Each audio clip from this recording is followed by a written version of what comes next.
여러분들, 자 오늘은 우리 대손금하고 대손충당금에 관한 세무조정 좀 살펴보죠.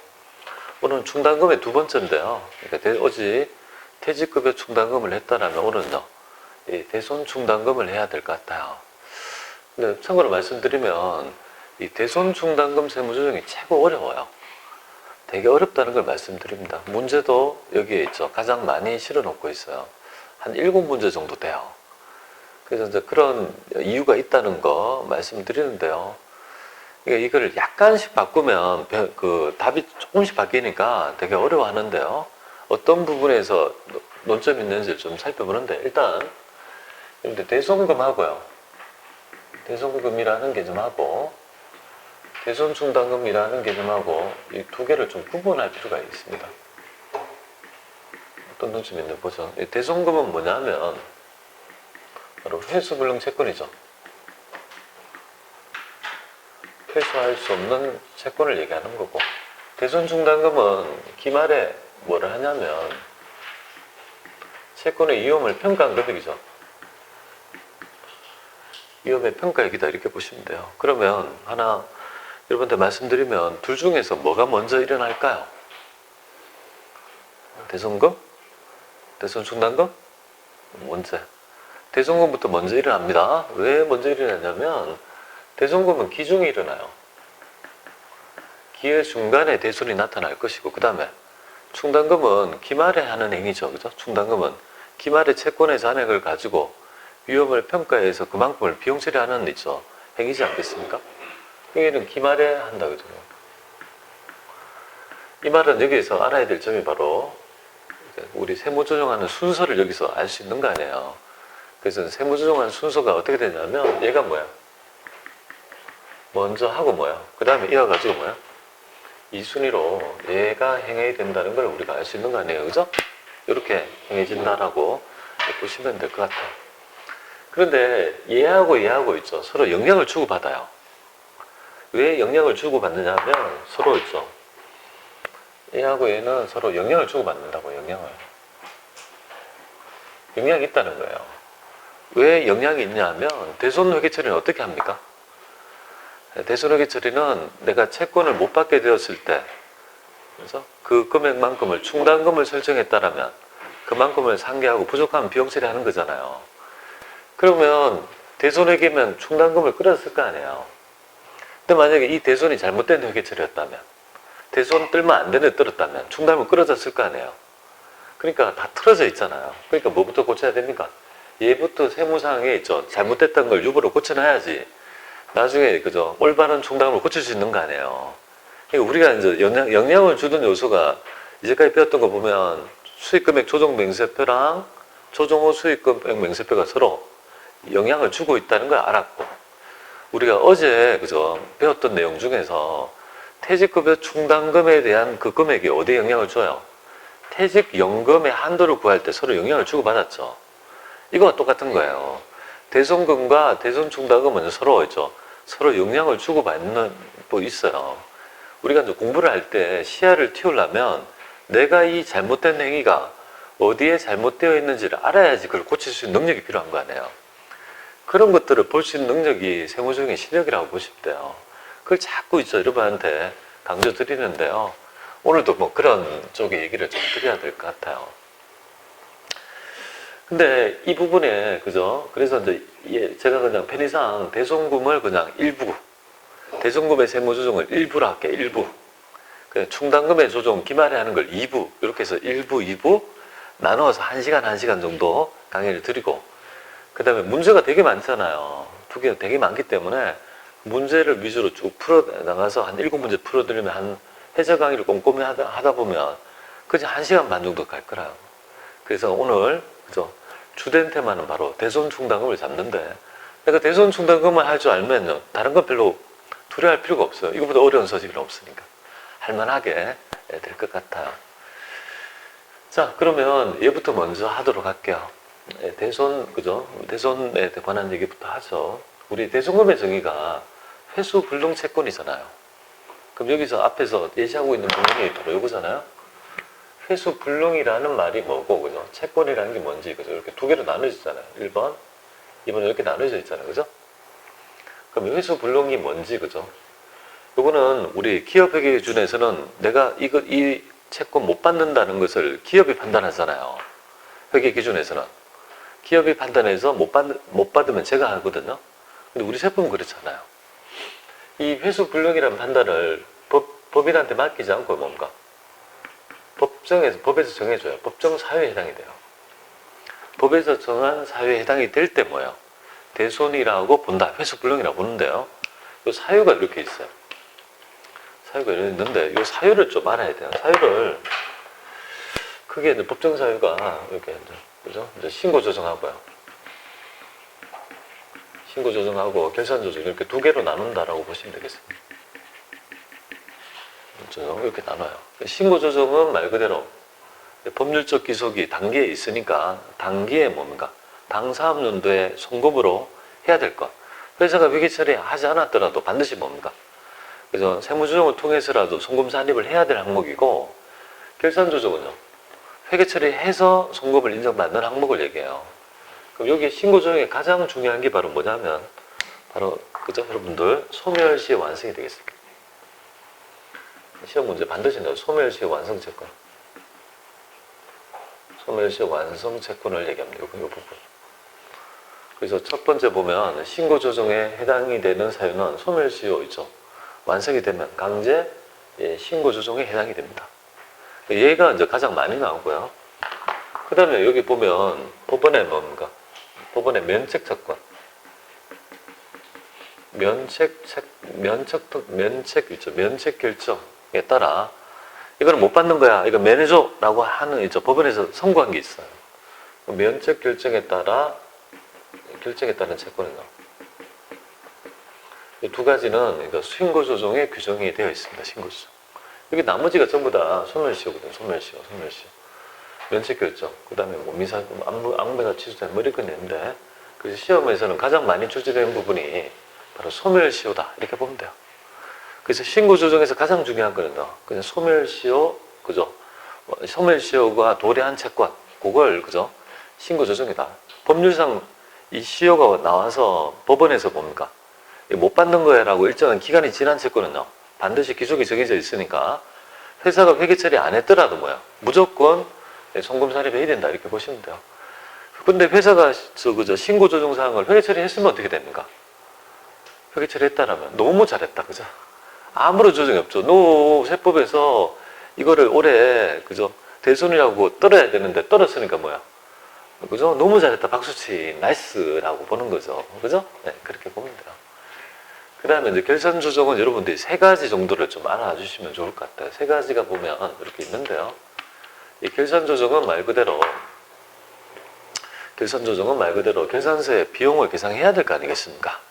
그래서 올해 있잖아요. 약간 바뀐 거 하나, 새로 생긴 거 하나, 요렇게 좀 추가가 됐다는 걸 좀 알아주고요. 요거에 따라 우리 그 부가지세법의 대손세액 공제 사유도 뭐야? 다 그냥 바뀌어버렸다. 이렇게 보면 돼요. 왜? 부가지세법의 대손 공제 사유를 이 법인세법상의 대손 사유를 끌어다 쓰거든요. 얘가 이제 모태란 말이에요. 얘가 바뀌었어요. 그러니까 그것도 같이 연동해서 바뀌게 되는데 어떤 게 바뀐지 보겠습니다. 자, 지금 보면 결산 조정은 뭐냐면 파산, 사망, 실종. 이런 사유에 있다라면 파산하고 사망 실종이라면 파산과 사망 실종은 누가 판단할까요? 법원에서요. 파산 선고, 사망 실종 선고를 뭐예요? 그죠? 행여자 이렇게 해가지고 뭐 이렇게 신고하는 거 있잖아요. 실종 신고 같은 거 이런 것들은 좀 법원에서요. 이런 사유에 해당이 되면요. 그죠? 회계 처리해서 그죠? 내가 대손 떨면 사유가 되니까 인정해주겠다. 그렇게 보시면 돼요. 이거 되겠죠, 그죠? 그 다음에 이제 여기서 이제 가장 중요한 부분이 요거 하나 했어요. 파산, 사망, 실종이고요. 그 다음에 있죠. 두 번째가 부도가 있죠. 한 칼이 있는 거죠. 시험에서 항상 부도를 내요. 그럼 이렇게 한 묶음이고, 그럼 여기서 한 묶음이 뭐냐면 바로 부도 발생이 되겠습니다. 부도가 한 칼이 있는 거죠, 그죠? 사유가 부도가 나야 돼요. 근데 알아야 될 점은 부도가 났다라고 했죠. 대손을 확정하지는 않습니다. 부도 발생이 중요한 게 아니에요. 언제가 될까요? 부도 같으면요. 6월 이상이 지났다는 말이 뭐냐면요. 경과의 개념인데, 그럼 만약에 4월 10일 날 부도가 났다면요. 부도가 6월이요. 6개월이 딱 지난 시점이 언제죠? 4월 10일이 부도가 발생했다면 6월이면 10월 10일이 뭐예요? 딱 6개월이 되는 시점이죠. 근데 지났다는 말이니까 10월 11일이 뭐야? 바로 있죠. 대손의 확정일이다. 이렇게 보시면 돼요. 이렇게 지금 우리 법이 정비되어 있다. 이렇게 보면 돼요. 예전에는요. 최초에는 6개월 이상. 두 번째는요. 6개월 이상이 경과된. 그러다가 지금은요. 6개월 이상이 지난. 이렇게 지금 표현이 그죠? 계속 조금씩 바뀌었습니다. 그래서 여러분들이 이제 나중에 부가지세 할 때 대손 확정일이 뭐예요? 정할 때 이렇게 정하니까 그죠? 지나니까 하루를 더해서 대손 확정일이다 이렇게 보시면 돼요. 그럼 6개월이 지난 사업연도에 송금이다 이 말이잖아요. 그러면 저 논점이 어떻게 되냐면 10월 10일 날 발생했다라면 올해 2020년도 10월 10일 날 부도가 발생했다라면 그러면 그죠? 대손이 확정된 날이 언제죠? 6개월 이상이 지난 시점이 내년 4월 11일이 됩니다. 그러니까 올해 송금이 대손을 못 들고 뭐야? 내년도에 들어야 된다는 걸 알 수가 있는 거죠. 그 점을 일단 알아야 되겠고. 그 다음에 만약에 올해 요건이 안 되는데 들었으면요. 대손 들었다면. 그리고 채권을 감액했다라면 당연히 채권 감액하면 안 되죠. 들면 안 되잖아요. 그 채권 다시 유보하면 뭐야? 증가 유보가 필요한 거 아니야. 송금부자님하고 유보로 계산할 거라고요. 근데 내년도에 들었다면, 이거 배우게 되고, 내년도에 들었다면 대손 확정일이 있죠. 속하는 있죠. 연도에 송금은 맞는데 얼마를 제외하라고요? 1,000원은 빼고 여기 이렇게 1,000원은 빼는 건데요. 1,000원은 이렇게 비만가액 이렇게 비만가액 우리 감가상각비 할 때 배웠죠, 그죠? 잊지 말자 너의 존재를. 왜 비만가액을 1,000원을 남기냐면요. 부도 나고 6개월이 지났다 해서 뭐예요? 채권을 영원히 못 받는 건 아니거든요. 그죠? 소멸시효가 완성되기 전까지는요. 아직까지 받을 수 있는 확률이 있기 때문에 그때 시효가 완성되기 전까지는 무조건 뭐예요? 1,000원을 남기고 있다가 뭐예요? 그때 시효가 완성이 됐을 때 드디어 송금자립의 1,000원까지 뭐예요? 완전히 소멸시키는 스케줄을 가야 돼요. 알겠죠? 그래서 1,000원을 남긴다 이렇게 보면 돼요. 그래서 여기 부도에서 가장 중요한 점은 비만가액이 되겠습니다. 비만가액 1,000원이 논점이 되죠.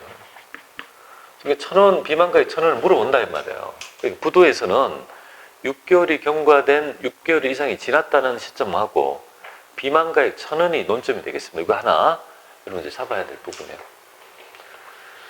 자, 그 다음에 올해 있잖아요. 약간 변했거나 약간 새롭게 들어온 규정 한번 보겠습니다. 자, 회수기일이 6개월 이상이 지난 있죠. 소액채권에 대해서 예전에는요. 20만 원 이하의 소액채권에 대해서는 대손을 뜰 수 있도록 한 거야. 자, 이렇게 된 거예요. 거래를 했어요. 6개월이 지났대요. 6개월 이상이 지났대요. 지났는데 불구하고 뭐예요? 돈을 못 받고 있어요. 근데 그 금액이 소액이라면 소액이 얼마예요? 20만 원이 소액이었거든요. 이렇게 됐다라면 중소, 비중소 관계없이 뭐예요? 무조건 대손을 뜰 수 있도록 규정하고 있었거든요. 소액채권에. 근데 그 금액이 얼마예요? 20이 아니고 올해 뭐예요? 30으로 정액이 됐다. 이렇게 보면 돼요. 예전에 기출문제 보면, 그죠? 우리 공급일이 속하는 있죠. 거래, 그죠? 공급일로부터 6개월 이상이 지난 50만 있었다. 그리고 이거를 대손에게 처리했다면요. 그건 안 돼요. 6개월이 지났는데 50만 원은 소액이 아니지 않습니까?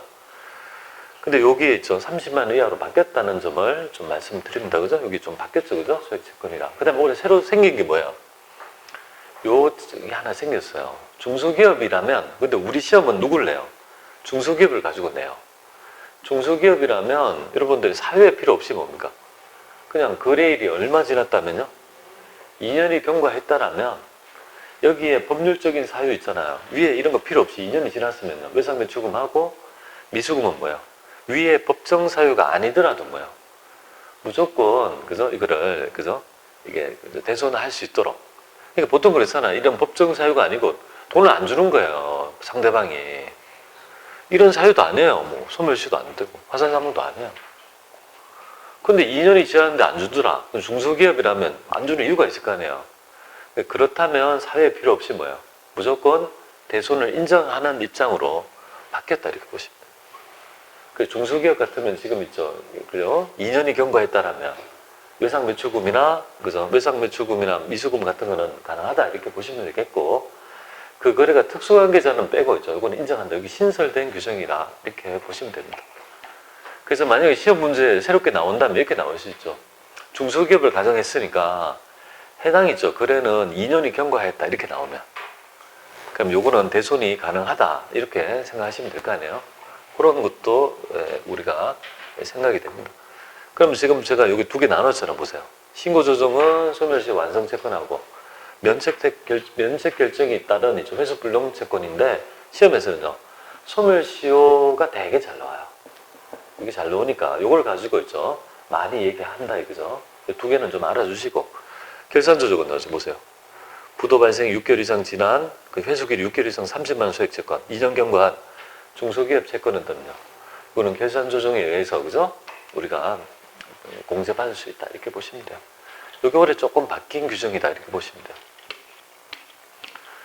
자, 그러면 요거 가지고 한번 살펴보도록 하겠습니다. 요거 가지고 의미를 좀 이해를 하면 좋겠네요. 보면 이 발생일하고 대손 확정일이 왜 중요하냐면, 대손 확정일에 그죠? 3년도에 송금이거든요. 대손 확정일에 속하는 3년도에 송금이니까, 그죠? 송금, 대송금으로 인정받기 위해서는요, 대손 확정일이 굉장히 중요하다 이렇게 보면 돼요. 자, 파산 사망 실종이래요. 발생일이 10월 10일이라면 곧 그날이 뭐예요? 대손 확정일이니까 2020년도 기속 3년도에 대손으로 인정되겠습니다. 자, 소멸시효 완성이 됐다면 법률상 있죠. 이 날짜가 뭡니까? 시효의 완성일이니까 이때 반드시 송금으로 확정해서 송금 산입해야 된다고 보는 거죠. 그러니까 이 날짜랑 이 날짜는 뭔가 똑같지 않겠습니까? 그러니까 2020년도에 송금으로 들어가면 인정하겠다 이 말이죠. 부도 보세요. 부도가 발생한 날이 그죠? 2020년도 10월 10일이라 하면 6개월 이상이 지났다는 시점이 언제요? 지난 시점이 여기 다르잖아요. 이때 2021년도니까 올해 대손으로 떨었으면요, 이거는 귀속이 안 맞는 걸 지멋대로 한 거니까 부인하고 유보로 계산이 된다. 그래서 이때 귀속이 뭔가 2021년도가 될 것이고, 그 다음에 6개월이 이상 지난 있죠. 소액채권 30만 원 이하의 소액채권은요, 똑같이 공급일이 되면 6개월 이상이 지났으니까 뭐 이때 시점에 3년도로 해야 된다는 정도를 여러분들이 보시면 될 것 같습니다. 자, 이제 기속을 알겠죠? 언제 떨어모여야 될지 그 기속을 알아야 될 것 같습니다. 자, 11번의 문제가 이렇게 나온 적이 있습니다. 11번에 보면 보세요. 다음엔 법인세법상의 대손사유다 이렇게 되어 있어요. 대손사유다. 대손사유 발생 시 반드시 뭡니까? 반드시 송금 산입하여야 하며, 그죠? 이후 3년대는 송금에 산입할 수 없기 때문에 반드시, 그죠? 반드시 어떠한 경우라도 신고 조정에 의해서 뭐예요? 그 송금으로 계산해야 된다는 말이잖아요. 송금에 산입할 수 없는 대손사유가 아닌 것은 이렇게 돼 있죠. 대손사유인 것은 뭐예요? 신고 조정을 얘기하는 거고, 아닌 것은 그러면 결산 조정을 얘기하는 거예요. 안 봐도 알아요. 이게 소멸시효 뭐라고 했습니까? 신고 조정. 면책 결정에 따라 뭡니까? 그죠? 여기 뭐 어디서 여기 채무자 회생 및 법률에 따른 회생 인가 결정에 이게 면책 결정이에요. 면책 결정. 근데 아까 전에 민사집행법에 따라 경매가 취소된 채권이 있거든요. 여기 채무자는 경매가 취소된 압류채권. 여기 뭐라고 했습니까? 6개월 이상이 지난 의미. 바로 저 결산조정이잖아요. 지금 이 문제가 신고조정이 아닌 것은 이렇게 돼 있거든요. 신고조정이 아니니까 뭐야? 부정이야, 부정이니까 결산조정을 물어본 거예요. 그러니까 여기에서 2번이 정답이 된다는 걸 좀 말씀드립니다. 약간 살짝 꼬아서, 그죠? 예, 이렇게 물어보는 문제. 자, 그러면 이제 사례를 가지고 여러분들하고 몇 가지 대송금에 대한 얘기 중에 여기에 대한 지금 여기까지 했잖아요. 채권까지 하면 끝나는데 사례를 가지고 부도에 관한 논점이 있습니다. 한번 해볼게요. 자, 중소기업이라 가정하고요. 단기에 시기에 10월 10일 날 부도가 발생한 거야. 그러면 우리가 대손이 확정되는 사업연도를 따져보면 그 다음 연도 뭐야? 내년도 4월 10일이 돼야지 뭐야? 그래서 대손을 확정할 수 있는 거고, 그때 송금이잖아요. 근데 회사가 두 개 볼게요. 받으러면 5천원이라 5,500만 원 가정하고 대손 중단금은 없다고 가정해 보겠습니다. 그럼 경우 이런 회사가 뭐예요? 발생일 날 다 뭐예요? 대손을 떨었던 경우하고 경우 2는 내년도 4월 11일이죠. 뭐 4월 11일 할게요. 뭐 10일이나 11일 똑같으니까. 대손은 그 다음 연도니까 11일 줬습니다. 어떻게 그때 내년도에 뭡니까? 대손을 확정했다. 이렇게 가정하고 한번 풀어보도록 할게요. 그럼 이때는 뭐예요? 올해 발생일날 떨면 이게 안 되잖아요. 그럼 이거를 회사는 받으러면 빼고 대손상각비 이렇게 계산했을 거 아닙니까? 그래서 중단금 없다고 가정하니까. 그럼 이걸 인정해요, 안 해요? 너 뭐야? 이렇게 감액하면 안 되지. 왜 감액해준 거야? 그럼 어떻게 되면 부인하고 자산증가 유보가 필요한 거 아니에요? 그러니까 송금불산입하고 유보가 되잖아요. 이 까면 안 되잖아요. 그죠? 그러니까 지금 당연히 뭐예요? 송금불산입하고 유보 있죠. 이렇게 계산했죠. 그럼 받으러음이 만약에 이렇게 결산해서 1,000만 원이 있다고 하면 기말에 결산서에 1,000만 원이 있다고 하면 지금 요거 빠져가지고 1,000만 원이 된 거니까 세법상의 받으러음의 채권 가액은 얼마가 되겠습니까? 1,500이 돼야 되는 거죠. 왜? 1,000만 원이지만 요거 유보 다 하니까 그죠? 1,500이 돼야 된다 이거죠. 지멋대로 됐으니까. 그거를 우리가 찾을 줄 알아야 된다고요. 세무상 채권 잔액을 뽑을 수 있는 능력이 있냐 이게 중요한 거예요. 자, 되고요. 그럼 두 번째 한번 볼게요. 두 번째. 두 번째는 지금 그 다음 연도에 뭡니까? 이제 송금의 대손이 확정하는 3년도에 떨어먹었다 하면 이거는 괜찮은 거잖아요. 괜찮은데 지금 500만 원 이상이 있으면 우리 세법은요. 비만가액 1,000원을 달아야 된다 했잖아요. 그러니까 1,000원은 남기고 떨어먹어야 되는데 다 떨어먹었으면요. 너의 존재를 모르니까 뭐예요? 이걸 그죠? 세법은 499만 9천원만 떨어먹기를 원하는데 요건이 되면 다 떨어먹었으니까 1,000원만큼